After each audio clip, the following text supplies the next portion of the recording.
Olá, saúdo você que nos assiste e é com grande alegria que nos reunimos em mais este culto online. Neste vídeo celebramos o culto do 15º domingo após Pentecostes. E somos lembrados neste culto das palavras de Paulo em Filipenses capítulo 4, versículo 4, que diz o seguinte: Alegrem-se sempre no Senhor. Outra vez digo, alegrem-se. Essa simples, mas poderosa exortação de Paulo nos convida a encontrar alegria na presença do nosso Senhor.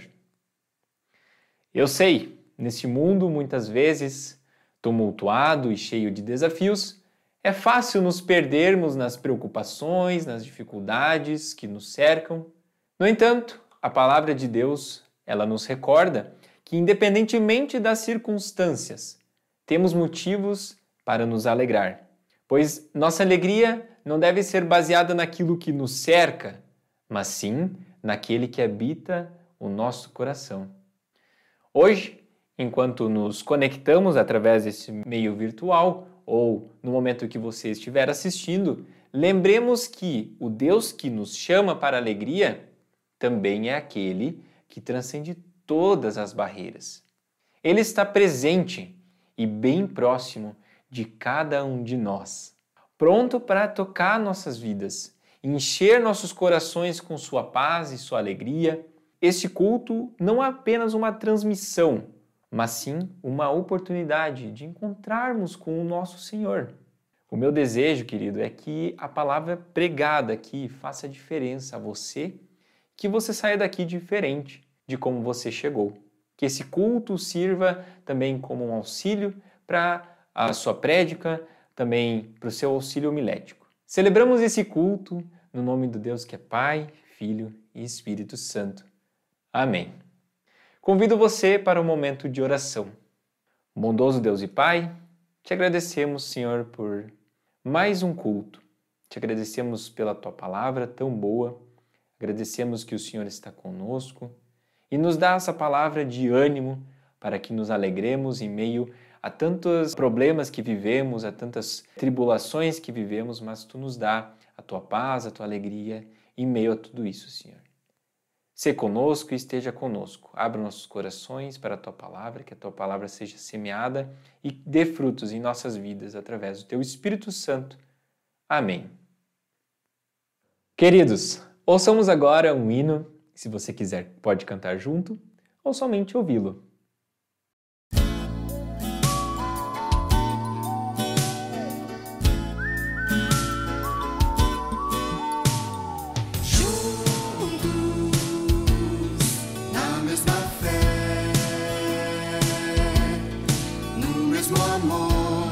Juntos na mente e coração,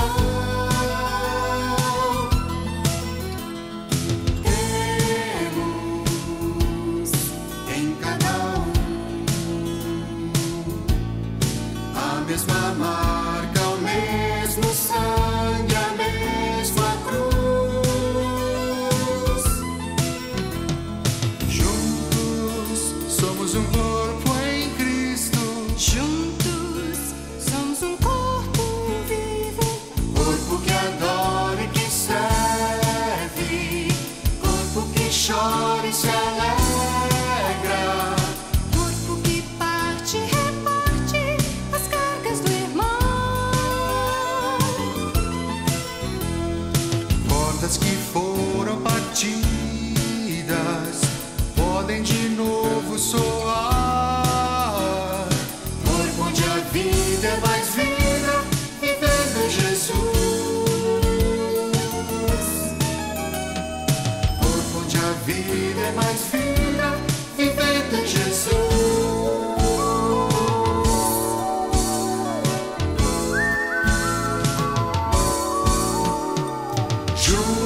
Juntos na mesma fé, no mesmo amor, juntos na mente e coração,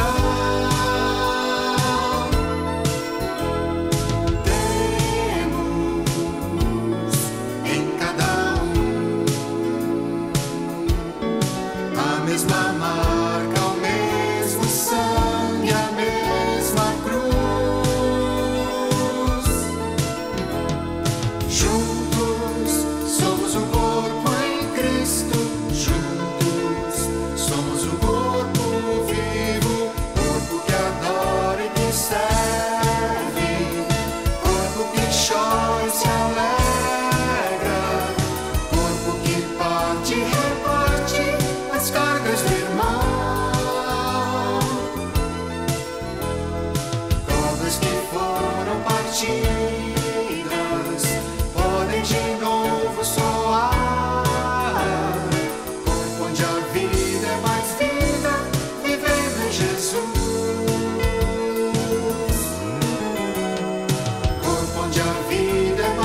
graça e a paz do Senhor Jesus, o amor de Deus, o Pai e a comunhão do Espírito Santo estejam com você. Como Igreja de Jesus Cristo, nos colocamos sob a palavra de Deus nesse 15º domingo após Pentecostes, experimentando e testemunhando o vivificar do Espírito Santo, que também hoje quer continuar a sua obra em nossas vidas, a sua obra na vida da Igreja e por meio da Igreja. O texto indicado para o 15º domingo após Pentecostes é do Evangelho de Mateus, capítulo 18, os versículos 15 a 20, que eu passo a ler. Se teu irmão pecar contra ti, vai arguí-lo entre ti e ele só. Se ele te ouvir, ganhaste o teu irmão. Se, porém, não te ouvir, toma ainda contigo uma ou duas pessoas, para que, pelo depoimento de 2 ou 3 testemunhas, toda a palavra se estabeleça. E, se ele não os atender, dize-o à igreja. E, se recusar ouvir também a igreja, considera-o como gentil e publicano. Em verdade vos digo que tudo o que ligardes na terra terá sido ligado nos céus, e tudo o que desligardes na terra terá sido desligado nos céus. Em verdade, também vos digo que se 2 dentre vós sobre a terra concordarem a respeito de qualquer coisa que porventura pedirem, ser-lhes-á concedida por meu Pai que está nos céus. Porque onde estiverem 2 ou 3 reunidos em meu nome, ali estou no meio deles. Temos nesse texto uma orientação para o convívio interno da comunidade de Jesus Cristo, orientação para o relacionamento entre os membros da comunidade, orientação para que na comunidade os discípulos de Jesus vivam de acordo com a vontade de Deus. E a orientação do texto indicado é bem específica: como tratar um irmão ou uma irmã que pecou. O que Jesus nos ensina? Destaco a partir do texto 5 ensinamentos. O primeiro, o pecado é real. Talvez você reaja com a pergunta, mas isso não é óbvio? Sim, o texto inclusive pressupõe que existe pecado, que ele acontece, que ele está presente também na vida de quem crê em Jesus Cristo e que ele separa as pessoas de Deus e destrói as relações humanas. Mas enfatizo que pecado é real porque vivemos tempos em que isso já não é mais tão óbvio assim. Somos constantemente bombardeados com uma cosmovisão, com uma compreensão da vida que é alheia à revelação de Deus e que defende que o ser humano até comete pecados, mas não é pecador. Nessa cosmovisão, se defende que as pessoas cometem pecado por causa do ambiente em que vivem. Por exemplo, praticam crimes porque a sociedade é injusta, ou cometem pecados porque sofreram traumas, praticam violência, por exemplo, porque sofreram violência, ou cometem pecados porque têm algum transtorno ou problema genético ou psicológico. Por exemplo, faltam com respeito e agem com mau caráter porque tem laudo disso ou laudo daquilo. Nessa cosmovisão alheia a Deus, se defende que o que dizemos ser pecado é somente uma questão de diferentes perspectivas. O que é pecado para um não é pecado para outro e vice-versa. Não há certo ou errado, há apenas pontos de vista diferentes. Sei que corro o risco de ser mal interpretado nesta breve descrição, por isso esclareço. Não estou dizendo que o ambiente complicado em que uma pessoa vive ou os traumas que sofreu não influenciam o seu comportamento. É claro que influenciam. Também não estou dizendo que não existam transtornos e problemas genéticos ou psicológicos que geram atitudes más. Também não estou dizendo que pontos de vista diferentes não precisam ser respeitados, evidentemente dentro de limites, mas estou dizendo que temos que tomar cuidado com a ideia amplamente divulgada em nossa sociedade e, infelizmente, algumas vezes acolhida na igreja, de que o ser humano não é pecador. Basta criar uma sociedade justa, o que seria uma sociedade justa, ainda há muitas ideias a respeito, Mas basta a cura de traumas e basta medicamentos ou procedimentos corretos para quem tem transtornos. Basta aceitar tudo como diversidade e o mundo se tornará um lugar perfeito, porque o ser humano é perfeito. O que atrapalha a sua vida são os fatores externos ou as disfunções genéticas e psicológicas. Bastam os protocolos e as cartilhas corretas que a vida em sociedade será uma maravilha. Bastam os protocolos e cartilhas corretas na igreja e os problemas nas comunidades desaparecerão, pois o ser humano só está desajustado com a sua perfeição.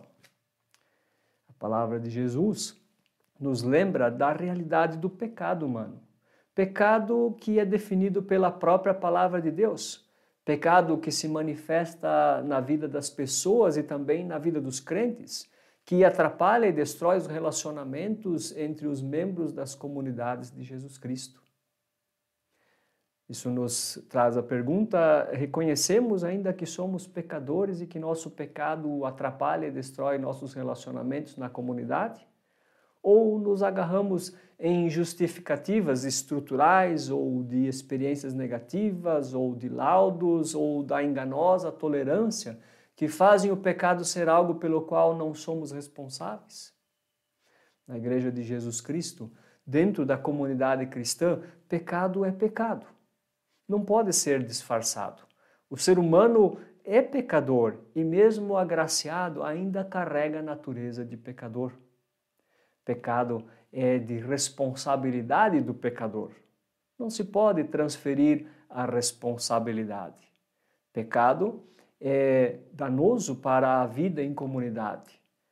Não pode ser tolerado como se fosse uma questão de diversidade.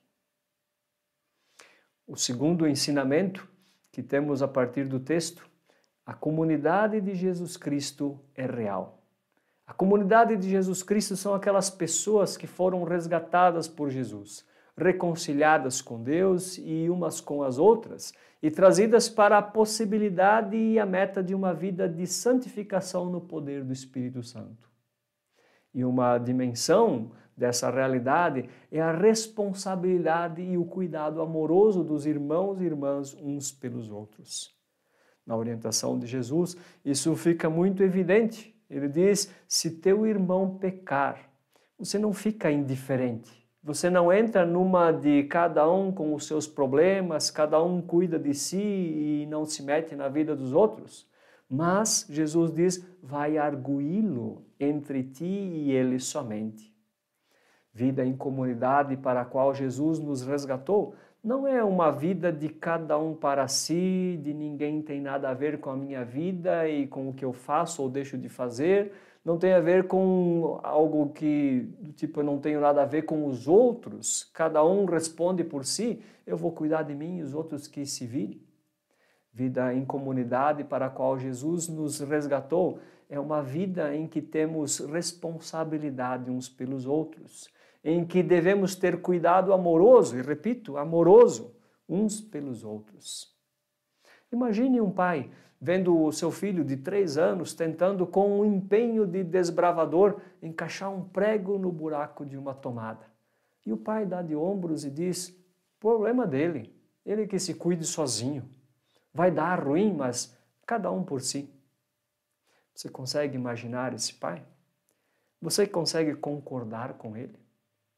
Então imagine pessoas da sua comunidade, pessoas para quem você é chamado e capacitado a amar, pessoas com quem você participa da ceia do Senhor e confessa ser com elas um só corpo em Cristo. Imagine essas pessoas pecando, errando o alvo que Deus colocou para a sua vida, ao cultivar pensamentos, fazer coisas, ir por caminhos contrários à vontade de Deus, que trarão desgraça e destruição para elas e para a comunidade, e você dá de ombros. Diz: não tenho nada a ver com isso. Cada um na sua. Problema dela, que se cuide sozinha. Se teu irmão pecar, vai arguí-lo entre ti e ele somente. Não vai falar com os outros, vai falar com ele a sós. Se ele te ouvir, diz Jesus, ganhaste o teu irmão. Vai falar com ele não com a intenção de julgar, de humilhar, de dar uma lição de moral, mas vai com a consciência de que você também é um pecador, que precisa da graça de Deus e com a intenção de ajudar o irmão a reconhecer o seu pecado e voltar ao caminho correto. Vai falar com ele não da sua opinião sobre as coisas, mas a partir da palavra de Deus, para trazer o irmão para junto de Jesus Cristo, que é o único que pode perdoar pecados. Vai falar com ele com a intenção de ganhar ele de volta para o caminho de Jesus, ganhar ele de volta para a comunidade de Jesus. Qual a nossa confissão do que é a comunidade de Jesus Cristo? Como reagimos quando vemos nossos irmãos e irmãs em pecado? Nos importamos uns com os outros ao ponto de não ficarmos indiferentes quando percebemos pecados e caminhos de morte? Amamos uns aos outros ao ponto de cuidarmos para que ninguém se perca e desgrace a sua vida? Na comunidade de Jesus Cristo, somos chamados e capacitados a cuidar amorosamente uns dos outros. Terceiro ensinamento desse trecho: a necessidade de luta contra o pecado é real. Nos versos 16 e 17, Jesus continua dizendo: se, porém, o teu irmão não te ouvir, toma ainda contigo uma ou duas pessoas, para que pelo depoimento de 2 ou 3 testemunhas toda a palavra se estabeleça. E se ele não os atender, dize-o à igreja. E se recusar ouvir também a igreja, considera-o como gentil e publicano.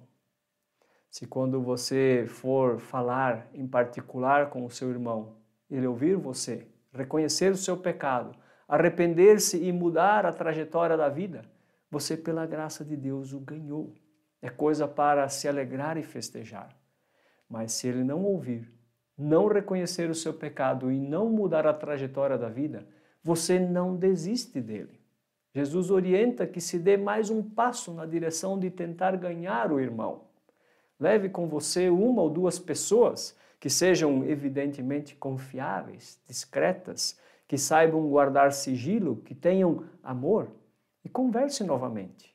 Tente mais uma vez trazer o irmão faltoso para debaixo da palavra de Deus, para o encontro com Jesus Cristo, para o perdão e para o recomeço. E se ele ainda não ouvir, torne público para a igreja, para a comunidade. Isso não significa usar o momento dos avisos no culto para tornar a situação pública. Não significa colocar no grupo de WhatsApp da comunidade. Significa abrir para mais pessoas na comunidade, que também cuidam amorosamente umas das outras. Para quê? Para simplesmente tornar público? Não. Para que essas pessoas tentem ganhar o irmão faltoso. Para que mais pessoas o tragam para debaixo da palavra de Deus, para o encontro com Jesus Cristo, para o perdão e o recomeço. A frase no verso 17, se recusar ouvir também a igreja, significa que a igreja não deve ficar falando sobre o irmão faltoso, mas cada um falar com o irmão faltoso, tentar ganhar ele. Isso deixa bem evidente que Jesus Cristo não está ensinando um protocolo de exclusão, coisa do tipo 3 passos para colocar um irmão faltoso para fora da comunidade. Jesus está ensinando: cuidem uns dos outros, sejam honestos e verdadeiros uns com os outros, tenham amor verdadeiro uns para com os outros ao ponto de não deixar alguém se perder. E não desistam uns dos outros, façam tudo o que for possível para que ninguém se perca em pecado. A parábola da ovelha perdida, que está no texto imediatamente anterior ao nosso trecho, reforça esse ensinamento, esse desejo de Jesus Cristo para com a sua igreja. E o final da orientação também reforça esse desejo de Jesus. Se recusar ouvir a igreja, considera-o como gentil e publicano. Fica evidente que o irmão faltoso que se recusa a reconhecer seu pecado, se recusa a arrepender-se e recomeçar o caminho na vontade de Deus, ele se exclui da comunhão, ele se exclui do corpo de Cristo. E a igreja deve acatar e estabelecer esse rompimento. Não dá mais para caminhar juntos como irmãos. Não dá mais para contar com esse irmão como parceiro de edificação da comunidade. Deve ficar fora dos serviços, da liderança, do ensino, das tomadas de decisões e tudo o que envolve o direcionamento e a edificação da comunidade. Jesus diz: considera-o como gentil e publicano, como alguém que não faz parte da comunidade. Contudo, tem um detalhe importante nessa ordem. Como Jesus tratava os gentios e os publicanos?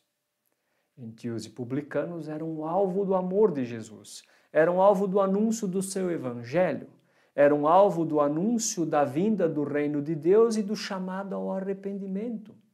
Eram alvo da sua busca pelo perdido. Se o irmão faltoso se exclui da comunidade por não reconhecer seu pecado e não arrepender-se, que seja de fato excluído da comunidade, mas ainda assim não desista dele. Não é para falar sobre ele na comunidade, mas para falar com ele, convidando-o para se colocar debaixo da palavra de Deus, para o encontro com Jesus que perdoa e dá novo recomeço. Fomos resgatados do pecado por Jesus e não precisamos mais viver escravos do pecado. Mas aí nos vem a pergunta: temos lutado contra o pecado? Como irmãos, temos ajudado uns aos outros a lutar contra o pecado? Temos firmado o propósito de não deixar ninguém se perder em pecados? Temos firmado o propósito de não desistir uns dos outros? Na Igreja de Jesus Cristo, não desistimos uns dos outros. Não desistimos de ajudar os irmãos. Não desistimos de buscar os perdidos. Quarto ensinamento desta palavra de Jesus. O ministério da reconciliação dado à Igreja de Jesus Cristo é real. Após as orientações sobre como cuidar amorosamente uns dos outros no que diz respeito ao pecado, Jesus faz duas afirmações enfáticas. É o que indica essa expressão, em verdade vos digo, no início do versículo 18 e do versículo 19. No versículo 18, Jesus repete para a comunidade dos discípulos a palavra que ele deu a Pedro após a sua confissão, lá no capítulo 16, versículo 19, texto que foi pregado 2 semanas atrás, no culto do 13º domingo após Pentecostes. E ali nós temos o que chamamos de o ofício das chaves, o ofício de anunciar o perdão de Jesus para quem se arrepende de seus pecados e anunciar o juízo de Jesus para quem não se arrepende dos seus pecados. Esse é o ministério da reconciliação que Jesus Cristo deu à sua igreja. É para desempenhar esse ministério que a igreja existe. Se aplicarmos as orientações de Jesus no relacionamento entre nós, estaremos não apenas cuidando uns dos outros, como é a vontade de Jesus, mas estaremos, como igreja, desempenhando o nosso papel na história que Deus está fazendo nesse mundo e com esse mundo. Como igreja de Jesus Cristo, ainda sabemos para que existimos? Ainda vivemos em função do ministério da reconciliação? Do anúncio da vinda do reino de Deus em Jesus, do chamado ao arrependimento e à fé no Evangelho de que Jesus Cristo perdoa os pecados, dá nova vida de santidade e concede vida eterna? Na Igreja de Jesus Cristo, nos empenhamos na missão de Deus, desempenhando o ministério da reconciliação. E o quinto ensinamento desse trecho: a unidade da comunidade com Jesus e entre os membros é real. Isso comunica a outra palavra enfática de Jesus nos versos 19 e 20. A ligação com o céu, a reconciliação com Deus por meio de Jesus Cristo, leva à comunhão, aqui descrita na comunhão de oração. Muitas pessoas entendem esse trecho como uma fórmula mágica para garantir que Deus vai responder às nossas orações. É só dois concordarem naquilo que vão pedir e será concedido. Mas repare que o trecho todo está falando da comunhão real entre Deus, Jesus e a comunidade. Esses que concordam entre si se dirigem ao Pai de Jesus Cristo que está nos céus. Reparou que, de propósito, lembra que Jesus ensinou os seus discípulos a orar: Pai nosso que estás nos céus? Esses que concordam entre si e oram ao Pai Nosso se reúnem e oram em nome de Jesus. Por isso também não é uma fórmula mágica para produzir a unidade e para fazer a oração funcionar. É uma postura de vida. É crer que se pode chegar ao Pai e ter comunhão com o Pai por meio de Jesus. É ter comunhão com o Pai nos moldes da comunhão de Jesus. É ter uma comunhão tão próxima com Jesus que aquilo que é pedido ao Pai é o que Jesus pediria. É ter comunhão intermediada por Jesus com Deus e com os irmãos. É viver a vida ligado ao amor de Jesus, que une o amor do Pai e que une o amor entre os irmãos. Em nossa relação com Deus, cremos que Jesus está entre Ele e nós? Cremos que Deus nos vê como seus filhos amados? O vemos com a confiança de que Ele é o nosso Pai amoroso? E em nossa relação entre nós, seus filhos e filhas, discípulos de Jesus, cremos que Jesus está entre nós como intermediário das nossas relações? Quando estamos com nossos irmãos e irmãs, somos Jesus para eles? Quando vemos nossos irmãos e irmãs, vemos Jesus neles? Pensemos em como é a nossa vida na comunidade de Jesus Cristo. Se Jesus está lá e de fato Ele está, o que eu posso continuar pensando, fazendo, alimentando, expressando? O que preciso abandonar? O que precisa ser diferente? Na comunidade de Jesus Cristo, Jesus é quem intermedia os relacionamentos. Ele está sempre entre nós e o Pai e entre nós e os nossos irmãos e irmãs. Diante desses ensinamentos de Jesus sobre a vida em comunidade, especialmente no que diz respeito ao cuidado amoroso que somos chamados a viver com irmãos e irmãs que pecam e que precisam de ajuda, como estamos? Se estamos em pecado, não fazendo aquilo que o Senhor nos ordena, o Senhor nos chama ao arrependimento e ao recomeço. Que essa palavra nos ajude a buscar sintonia com a vontade de Jesus Cristo para a sua igreja. E que buscando ao Senhor sejamos abençoados e abençoemos a vida uns dos outros, cuidando uns dos outros em amor. Que a palavra pregada faça diferença na tua vida. E a palavra do nosso Senhor diz o seguinte: o que também aprenderam, receberam e ouviram de mim, e o que viram de mim, isso ponham em prática, e o Deus da paz estará com vocês. Que essa palavra possa frutificar no teu coração e tudo aquilo que tu ouviu, tudo aquilo que você aprendeu nesse vídeo possa ser colocado em prática. Queridos, fiquemos agora com a bênção do nosso Senhor. Que o Senhor te abençoe e te guarde. O Senhor faça resplandecer o seu rosto sobre ti e tenha misericórdia de ti. Que o Senhor levante sobre ti o seu rosto e dê da sua paz. Agora, para sempre. Amém.